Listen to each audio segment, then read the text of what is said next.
Hello everyone, మనం ఈ video ద్వారా ఆన్లైన్లో సైబర్ క్రైమ్ ద్వారా పోయిన డబ్బు తిరిగి పొందాలంటే ఏం చేయాలో తెలుసుకుందాం. ఇంతకుముందు ఆన్లైన్లో పోయిన డబ్బు తిరిగి పొందాలంటే అలాంటి మార్గదర్శకాలు లేవు. కానీ ఇటీవలి కాలంలో సెంట్రల్ గవర్నమెంట్ ద్వారా హోంశాఖ ఆధ్వర్యంలో ఏర్పడినటువంటి ఇండియన్ సైబర్ క్రైమ్ కోఆర్డినేషన్ అనే సంస్థ వీటి విషయమై పనిచేస్తుంది.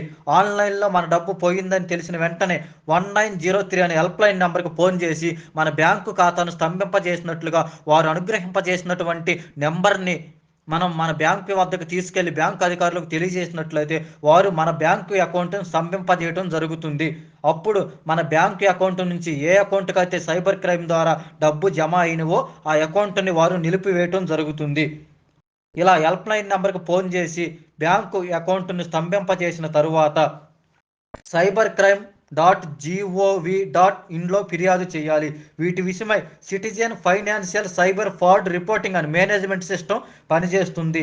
ఈ సిస్టమ్ ద్వారా రాష్ట్ర స్థాయి, జిల్లా స్థాయి లోక్ అదాలత్ల ద్వారా పోయిన డబ్బు తిరిగి చెల్లించాలంటూ బిఎన్ఎస్ఎస్ సెక్షన్ 493 అండ్ 503లో నమోదు చేసినట్లయితే పోలీస్, న్యాయస్థానం, ఆర్థిక శాఖల ద్వారా మన డబ్బు తిరిగి చెల్లించడం జరుగుతుంది. ఈ విధానాల ద్వారానే 2023 మార్చి నెలలో 546 మంది బాధితులకు 2,19,00,000 రూపాయలను తిరిగి చెల్లించడం జరిగింది. ఆ తరువాత 6,840 మంది బాధితులకు 85,50,00,000 రూపాయలను రిఫండ్ చేయాలంటూ న్యాయస్థానాలు ఆదేశాలు జారీ చేశాయి.